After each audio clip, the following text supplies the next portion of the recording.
जय हिंद साथियों, स्वागत है आपके अपने YouTube चैनल त्रिवा क्लासेस में। आज हम डिस्कस करेंगे नाटो के बारे में। ये एग्जाम पॉइंट ऑफ व्यू से बहुत ज़्यादा महत्वपूर्ण है। आपका वक्त जाया किए बिना आइए स्टार्ट करते हैं। तो नाटो क्या है सबसे पहले तो हम जान लेते हैं, इसके बाद में हम डिस्कस करेंगे कुछ इंपॉर्टेंट MCQ जो नाटो से रिलेटेड जो एग्जाम में पूछे जाते हैं। तो सबसे पहले हम जानते हैं कि नाटो क्या है, आखिर नाटो है क्या और बना क्यों, इसकी स्थापना क्यों की गई और ये क्यों जरूरी था बनना।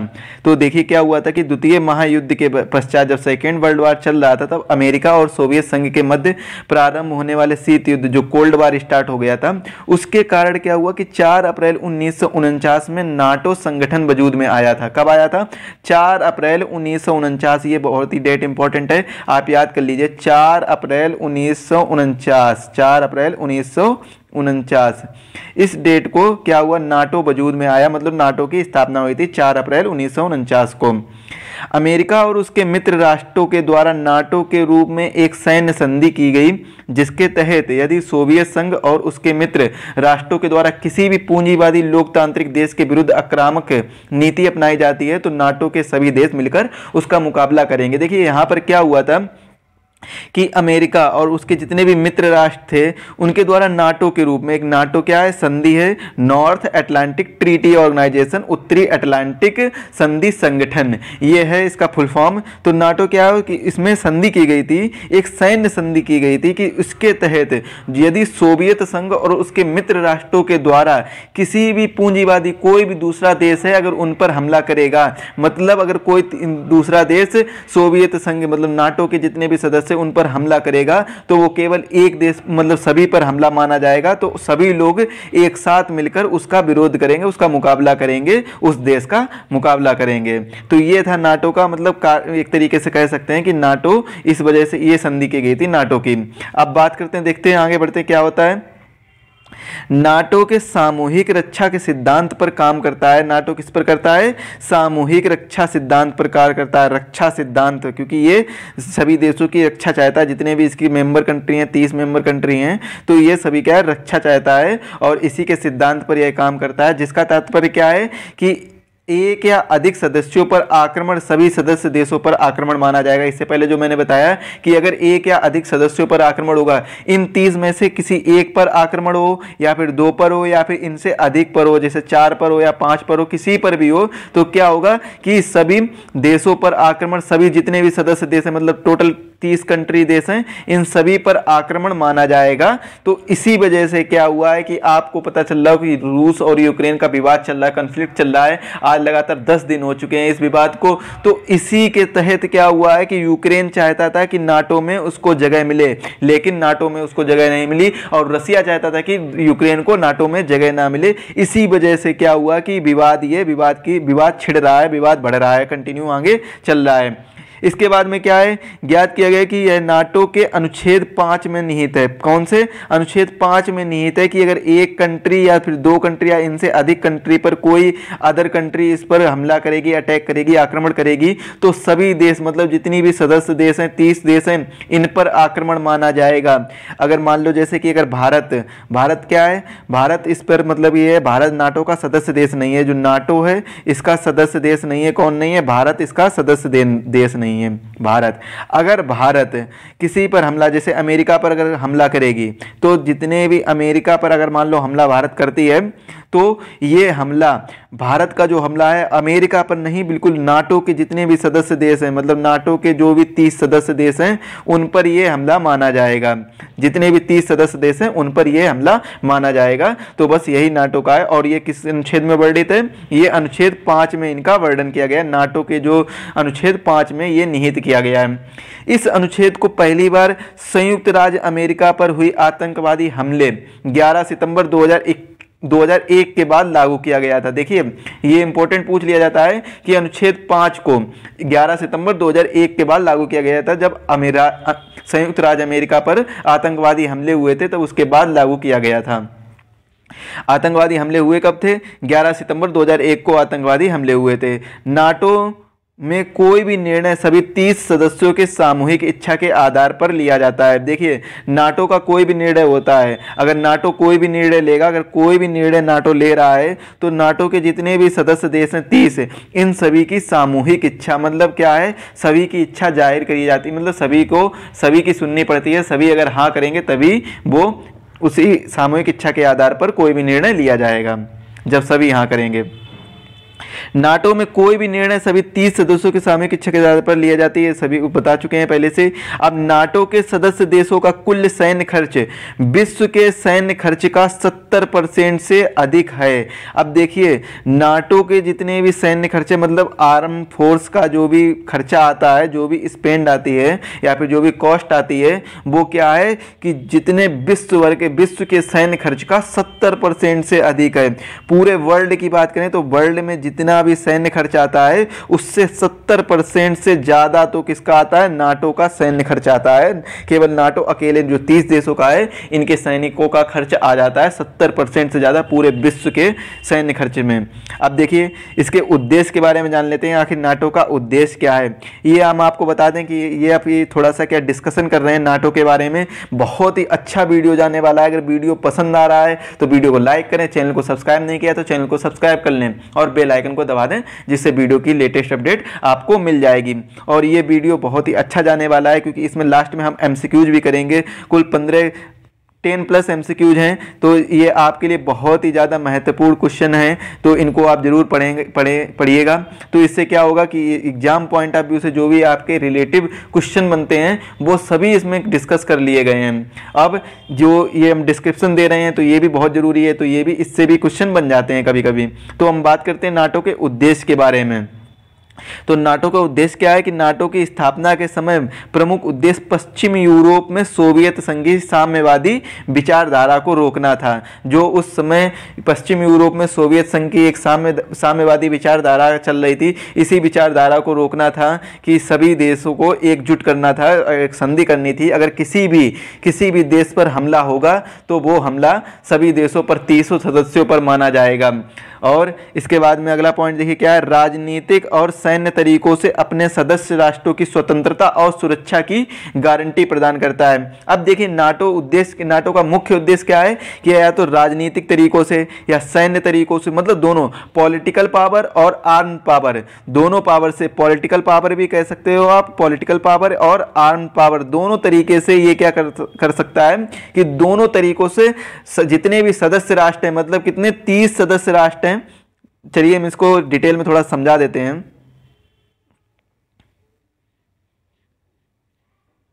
देखिए, मान लीजिए 30 सदस्य राष्ट्र हैं, तो इसमें क्या है, इसका क्या है कि आपको पॉलिटिकल पावर ले लो, या तो पॉलिटिकल पावर और इसके बाद में आर्म्ड पावर। पॉलिटिकल पावर और आर्म पावर, ये दोनों पावर से मिलाकर अगर किसी भी इन दोनों तरीकों से, दोनों पावर, दोनों शक्तियों का यूज करके इन सभी देशों को, जो भी 30 कंट्री हैं, हमारी 30 कंट्री नाटो के ग्रुप में सम्मिलित हैं, 30 कंट्री हैं, इन दोनों तरीके से इन कंट्री की सुरक्षा का काम है। इनका मतलब जो भी 30 कंट्री हैं, इनकी सुरक्षा होगी या तो राजनीतिक तरीके से होगी या आर्म सैन्य तरीके से होगी, दोनों तरीके से ये सुरक्षा होगी।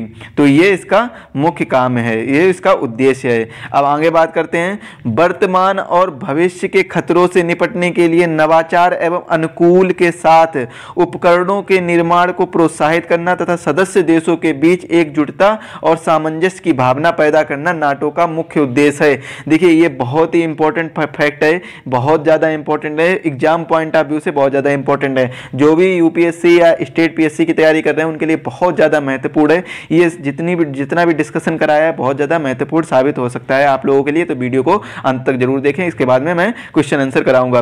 तो ये पॉइंट आप समझिएगा कि जो वर्तमान में स्थिति हो या फिर भविष्य में कोई भी स्थिति आए, कोई भी खतरे की स्थिति आए, उससे निपटने के लिए, और नवाचार मतलब क्या होता है कि आपस में अच्छे संबंध बनाना या फिर और भी अच्छे उपकरणों का प्रयोग करना, उपकरणों का निर्माण करना, जो सुरक्षा रिलेटेड उपकरणों का निर्माण करना, सुरक्षा से संबंधित उपकरणों का निर्माण करना तथा उनको प्रोत्साहन देना, उनके निर्माण को प्रोत्साहन देना, और सदस्य देशों के बीच में एकजुट एकजुटता, जितने भी सदस्य देश हैं 30 सदस्य देश हैं, इनके बीच में आपस में एकजुटता बनी रहे, यूनिटी बनी रहे, तो इसकी और सामंजस्य की भावना को पैदा करना ही नाटो का मुख्य उद्देश्य है। तो यहां से आपको पता चल गया कि नाटो का मुख्य उद्देश्य क्या है। अब बात करते हैं कि ये देखिए वही वाला पॉइंट है, तो इसको आपको बार बार नहीं दोहराना है। इसके बाद में नाटो के कार्य के बारे में बात करते हैं। देखिए कार्य क्या है। नाटो आतंकवाद की समस्या से निपटने के साथ साथ आतंकवादी हमले के परिणामों को प्रबंधन करने के लिए नई क्षमताओं और प्रौद्योगिकी का विकास करता है। नाटो का देखिए क्या कार्य है, अगर कोई भी कंट्री उन 30 कंट्री में से किसी एक पर या एक से अधिक पर आक्रमण करती है, अटैक करती है, तो उनके हमले के परिणामों का प्रबंध करने के लिए, मान लो कोई भी आतंकवादी हमला हो रहा है तो उसके परिणामों का प्रबंध करना है। जैसे मान लो कोई परेशानी आ रही है या फिर उसके परिणाम या फिर कई प्रकार की क्षमताओं का, जैसे कैपेसिटी आप कह सकते हैं, टैंक का निर्माण करना, परमाणु बम, ये सब वगैरह हो गए हैं। तो इनके प्रौद्योगिकी का विकास करना, मतलब विभिन्न प्रकार की इंडस्ट्रीज का निर्माण करना जिससे सुरक्षा संबंधी सभी उपकरण बनाए जाते हों। तो ऐसी चीज़ों का विकास करना तथा क्षमताओं और प्रौद्योगिकी का विकास करना ही नाटो का मुख्य कार्य है। इसके बारे में और हम बात करते हैं। नाटो लोकतांत्रिक मूल्यों को बढ़ावा देने और अपने सदस्य देशों की समस्याओं को हल करने के अलावा न केवल विश्वास का निर्माण करता है बल्कि रक्षा और सुरक्षा मामलों पर परामर्श और सहयोग की अनुमति भी देता है। अब देखिए इसमें क्या करता है कि लोकतांत्रिक मूल्यों को बढ़ावा देने और अपने सदस्य देशों की समस्याओं को हल करने, अगर जितने भी सदस्य देश हैं इनमें से किसी भी देश की समस्या होती है तो इनकी समस्या को हल करना और हल करना और विश्वास का, न केवल देखिए हल करने के अलावा हल नहीं, ऐसा नहीं केवल हल ही करेगा बल्कि ये विश्वास भी दिलाएगा कि इस समस्याओं की आपूर्ति की जाएगी और नए नए विकास की ओर कदम बढ़ाए जाएंगे और रक्षा और सुरक्षा मामलों पर परामर्श और सहयोग की अनुमति भी देता है। नाटो अब देखिए, अब हम बात करते हैं इंपॉर्टेंट क्वेश्चंस और आंसर्स के बारे में। ये एमसीक्यूज के क्वेश्चंस और आंसर रहेंगे। और अभी भी अगर आपने हमारे चैनल को सब्सक्राइब नहीं किया है तो चैनल को सब्सक्राइब कर लें और बेल आइकन को दबा दें, जिससे वीडियो की लेटेस्ट अपडेट आपको मिल जाएगी। और आपको बता दें, अगर आपको कोई भी प्रॉब्लम आ रही है तो आप हमारे इंस्टाग्राम ID त्रिवा क्लासेस पर ज्वाइन हो सकते हैं। त्रिवा क्लासेस पर ज्वाइन होकर आप अपनी कोई भी प्रॉब्लम पूछ सकते हैं, तो वहाँ से आपकी प्रॉब्लम को सॉर्ट आउट किया जाएगा, वहाँ से आपकी प्रॉब्लम को सॉल्व किया जाएगा। या फिर आप हमारे टेलीग्राम चैनल त्रिवा क्लासेस को ज्वाइन कर सकते हैं। टेलीग्राम और इंस्टाग्राम दोनों पर यही है, तो आप दोनों से यहाँ पर ज्वाइन कर सकते हैं और अपनी प्रॉब्लम को पूछ सकते हैं, अपनी क्वेरी कर सकते हैं। अगर आपको कोई भी दिक्कत आ रही है तो चैनल के अबाउट पेज पर जाकर आप हमारे व्हाट्सएप नंबर पर कांटेक्ट कर सकते हैं। वहाँ से आप अपने क्वेश्चन का, मतलब कोई भी डाउट हो रहा है या फिर आपको कोई भी क्वेश्चन पूछना है, वहाँ से आप अपना आंसर पा सकते हैं, डाउट का सोल्यूशन पा सकते हैं। यदि आपको करियर काउंसलिंग से रिलेटेड कोई प्रॉब्लम है तब भी आप वहाँ से आप क्वेश्चन कर सकते हैं, पूछ सकते हैं। चलिए स्टार्ट करते हैं। पहला क्वेश्चन देखिए क्या है, नाटो का पूर्ण रूप क्या होता है। तो नाटो का पूर्ण रूप क्या है, उत्तरी अटलांटिक संधि संगठन। तो ये इसका पूर्ण रूप होता है। उत्तरी आर्कटिक संधि संगठन ये गलत है, ये भी गलत है और ये तो है ही गलत, इनमें से कोई नहीं। तो ऑप्शन ए आपका सही हो जाएगा। उत्तरी अटलांटिक संधि संगठन मतलब क्या हो गया, North Atlantic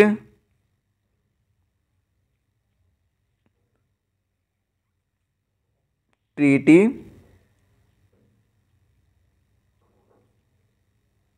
organisation, North Atlantic Treaty Organisation, ये इसका फुल फॉर्म हो गया। तो इसको भी आप याद कर लीजिएगा। अगला क्वेश्चन देखिए क्या है, नाटो की स्थापना कब हुई थी। तो नाटो की स्थापना हुई थी 4 अप्रैल 1949 को। ऑप्शन सी इसका राइट आंसर है।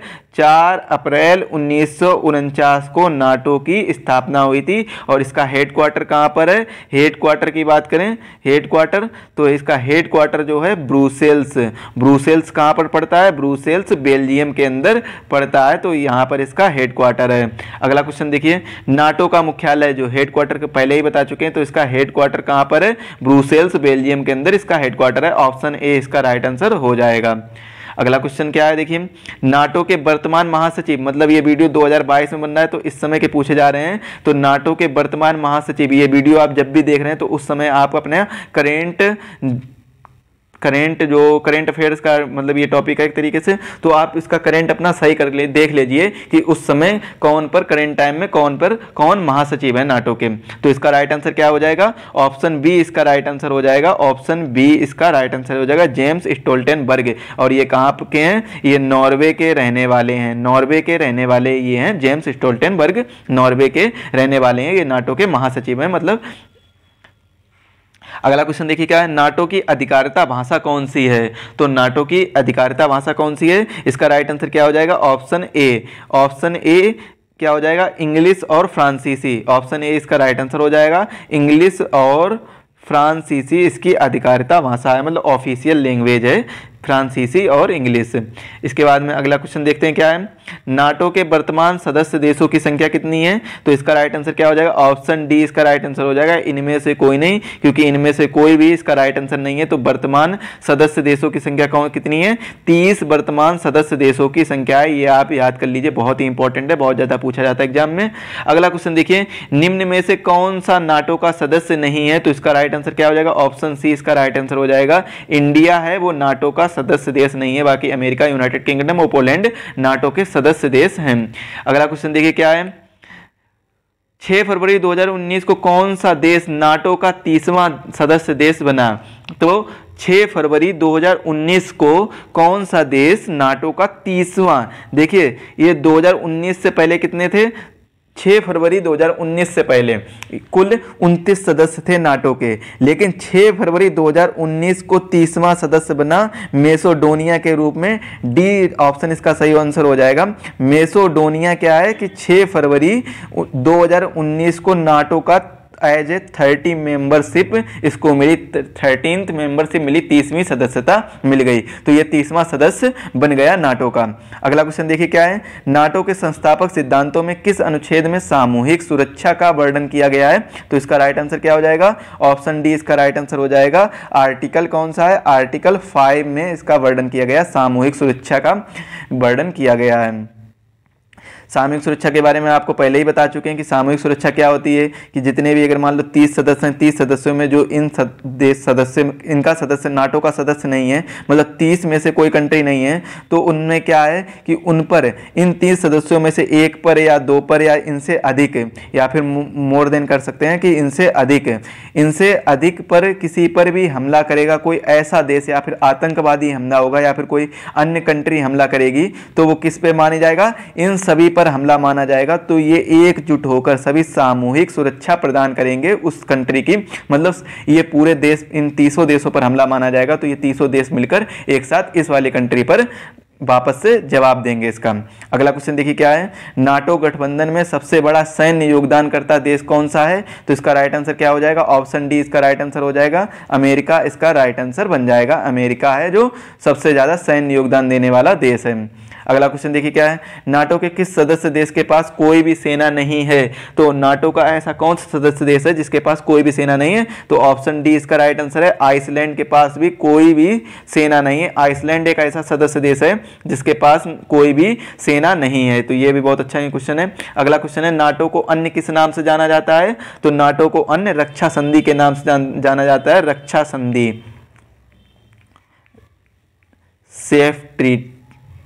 सेफ्टी ट्रीटी, रक्षा संधि के नाम से जाना जाता है। तो ये बहुत ही इंपॉर्टेंट क्वेश्चन है। तो रक्षा संधि के नाम से जाना जाता है किसको, नाटो को, अन्य नाम रक्षा संधि है। अगला देखिए, नाटो के जवाब में 1955 में सोवियत संघ ने कौन सी संधि की थी। अब देखिए 1955 में कौन सी संधि की थी, इनमें से की थी वार्सा की संधि। ऑप्शन ए इसका राइट आंसर हो जाएगा, वार्सा की संधि की थी 1955 में सोवियत संघ ने। किसने, सोवियत संघ ने ये संधि की थी, वार्सा की संधि। और इससे पहले क्या क्वेश्चन था, नाटो को किस अन्य नाम से जाना जाता है। तो रक्षा संधि के नाम से जाना जाता है। और ये क्या है, 1955 में सोवियत संघ ने एक संधि की थी नाटो के जवाब में, जिसको जाना जाता है वार्सा की संधि। ऑप्शन ए इसका राइट आंसर हो जाएगा। अगला क्वेश्चन देखिए क्या है, नाटो के पहले महासचिव कौन थे। बहुत ही इंपॉर्टेंट क्वेश्चन है। तो इसके राइट आंसर क्या हो जाएगा, ऑप्शन ए इसका राइट आंसर हो जाएगा, लॉर्ड हेस्टिंग। इसमें ये यूनाइटेड किंगडम के रहने वाले थे, तो लॉर्ड हेस्टिंग इसमें ये नाटो के पहले महासचिव थे, फर्स्ट सेक्रेटरी थे, फर्स्ट डायरेक्टर जनरल थे, डीजी थे, महासचिव थे। तो कौन थे? Lord Hastings. Lord Hastings. और लॉर्ड हेस्टिंग इसमें ये यूके के रहने वाले थे, तो ये यूनाइटेड किंगडम के रहने वाले थे। ये नाटो के पहले महासचिव थे। तो आज के लिए वीडियो के लिए बस इतना ही। अगर वीडियो पसंद आया तो वीडियो को लाइक करें, शेयर करें दोस्तों के साथ, और चैनल पर नए हैं तो चैनल को सब्सक्राइब कर लें। Thanks for watching.